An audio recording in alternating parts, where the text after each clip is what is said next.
take the first step towards online privacy. Get NordVPN. So, okay, thank you. Bitcoin is money. Therefore, you have to hold on to your own Bitcoin. Or you could give me your Bitcoin. Bye. You can give me your Bitcoin when it's worth $100. I'll hold on to it. You can entrust me with it. But when it's $1 million, oh, come on. You won't notice it if I just take a little bit. You got to hold on to it, right? Now, I'm going to draw parallels with email accounts, because your emails are digital communications. Bitcoin is a form of digital communication. So I use Fastmail, or you might use Gmail. I don't recommend it, or Yahoo, or Outlook, or whatever, right? Or Proton Mail. You have a public address and you have a password. You can freely give out your public address, and then people can send you emails. The password you don't give out, right? Cryptocurrencies, can I have the password to your email, please? No. Do you want to post it here and put it publicly on your Facebook, or let me know here, or say it out loud and it will go on this video? No. No, you're not going to do that, right? It's the same deal with Bitcoin.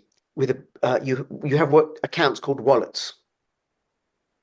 You store your Bitcoin in a wallet, and you have a public address which you can give to people to send, where they send you the crypto or the Bitcoin, and then you have a password, and that can take different forms. You do not post that publicly, and you do not lose it. So you have a public address which you can give to people, and they can send Bitcoin to that public address or any other cryptocurrency. And then you have a password. You must not lose that. If you lose that, the password or the seed phrase or the private key, different permutations of the password, you lose your Bitcoin forever. Gone. I have some Bitcoin in a wallet, and I cannot remember the password. I bought that Bitcoin in 2013, and I cannot remember the password, and I cannot get into it. And there's nobody I can ask either, because there's nobody else holding it. Like, if I can't get into my bank account, I can go to the bank and then prove my ID. It's like if I have a gold coin in my pocket and it falls out of my pocket, gone forever.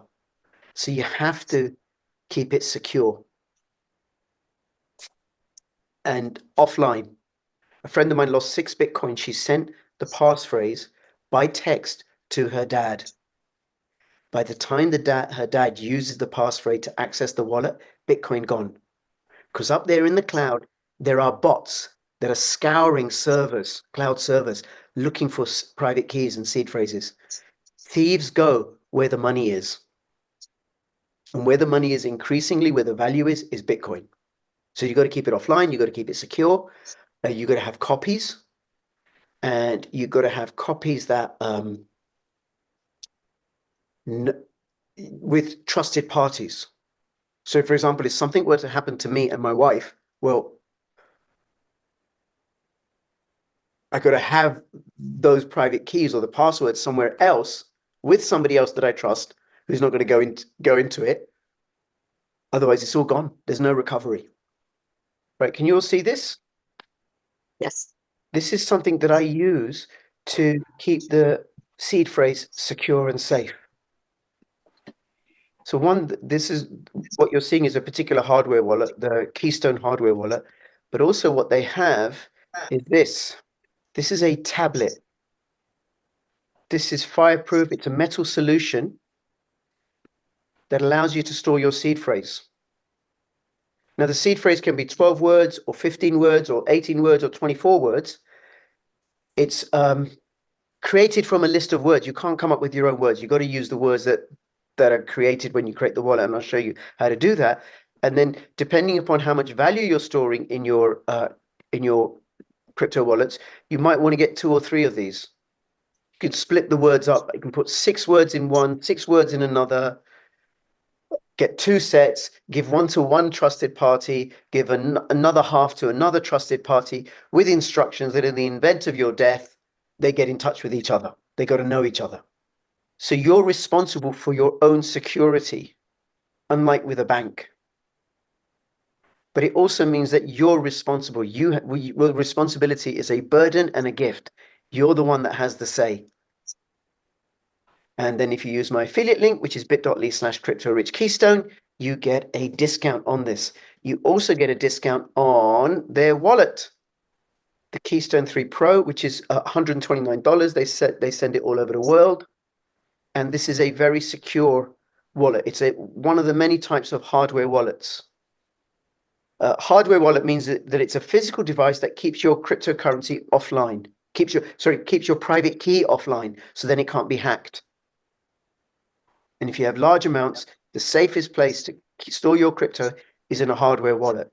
But then what you need is the hardware wallet and the tablets to store the seed phrase, and you keep them separate. Now, if you're just doing a small amount, you may not want to do that. But for later on, as crypto gets more and more valuable, you know, in 2013, one Bitcoin was $15. In 2012, and I knew about it and didn't buy it, one Bitcoin was $5 when I first encountered it. No, I don't need a hardware wallet for $5. But the time's going to come when one Bitcoin will be worth $1 million. Of course, by then, $1 million will be completely worthless, and you need $1 million to buy a loaf of bread. The other aspect of security is this. Go to nordvpn.com/cryptorich. This takes you to a VPN, NordVPN. You get a discount if you use my affiliate link, something like 2/3 off some of their plans. And what a VPN does is it protects your online data with top-tier encryption. You can choose from many, many servers. So for sometimes there's some websites that I can't get onto in the UK, like, for example, Russia Today. But if I switch the server to Germany or to India or the United Arab Emirates, then I can access that website. I can use it across 6 devices. And what it does, it stops the traffic, the internet traffic that's going in and out of my computer. It stops it from being spied upon. So when I was in Pakistan, I can't use Telegram, which is like WhatsApp, but the Pakistani government doesn't allow you to use Telegram. Well, I have a VPN. So then I can make it look like I'm in some other country, download Telegram, and hey, off I go. The other thing about the VPN, NordVPN, which is really, really important, is it stops me going to scammy website.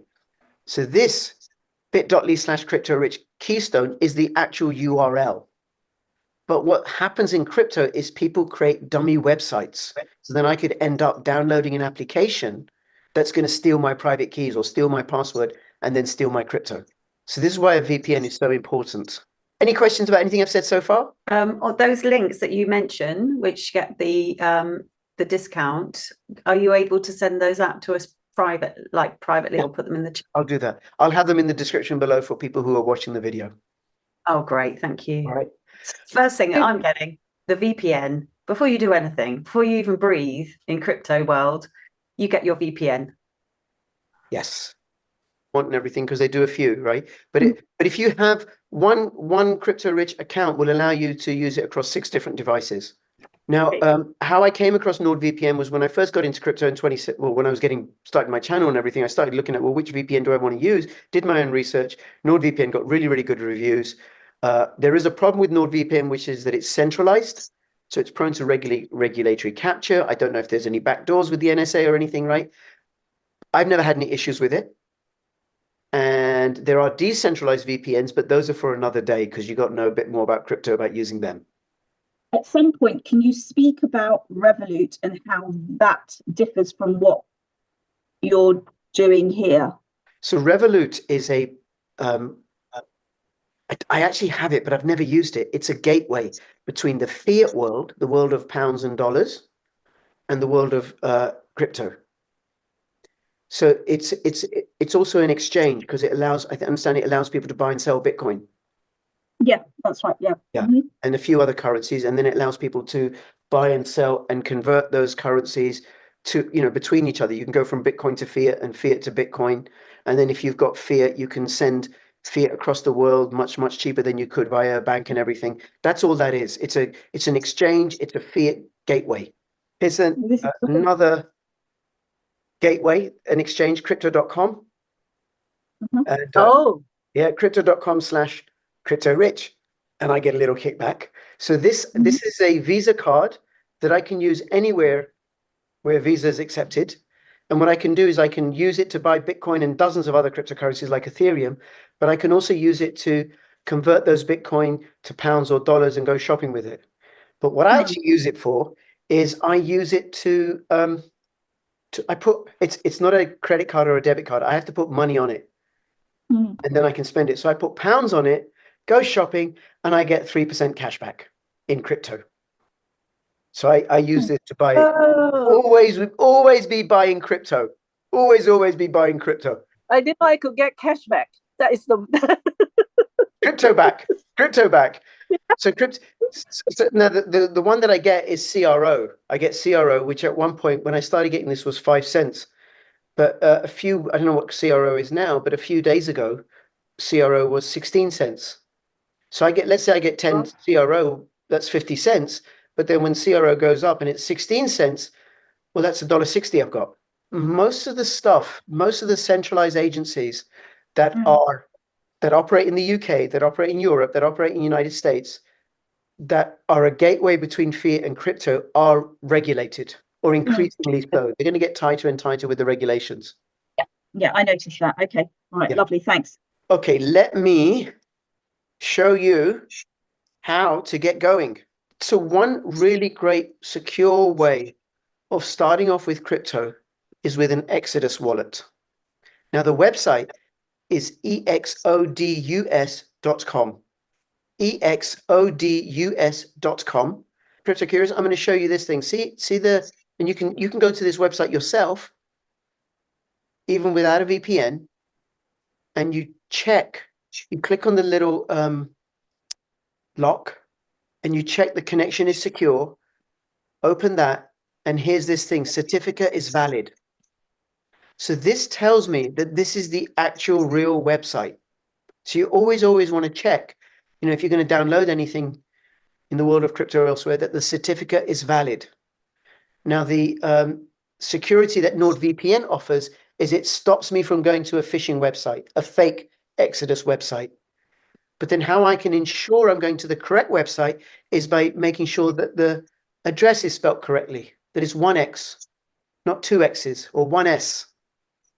And one way of doing that is by going to other reputable websites that may link to this, or double checking and also checking the certificate each time. Now, what Exodus is a beautiful, easy to use cryptocurrency wallet. It allows you to store Bitcoin and many other different types of cryptocurrencies. You can use it on the web, i.e. through a web page. You can use it on mobile, and you can download it onto your laptop. I personally don't use the mobile one because I'm terrified of losing my mobile phone. I don't use the web one. I've downloaded and installed it, and I don't use it for large amounts because it's not as secure as a hardware wallet like Keystone. But it's beautiful and it's easy to use. Let me see. So it works on mobile. There aren't any, I don't know of any security issues with Exodus. The other thing about Exodus is that the code is open source. Open source means that the code that's used is publicly available for anyone to see. And the same deal with Bitcoin, by the way. You may hear things, Bitcoin was set up by the CIA or the NSA or whatever, right? And it's a trap. Well, Bitcoin code is open source. Anyone can look at the code. And people many hundreds of people have looked at, thousands possibly have looked at the code for Bitcoin, and they've looked for backdoors, for bugs, for errors, and not found any. There's no backdoors in Bitcoin code that allows anyone to secretly take away Bitcoin. Same deal with Exodus. It's open source wallet. So that makes it, I would argue, a lot more secure because there's many eyes looking at it. Now, I'm going to show you how to download and install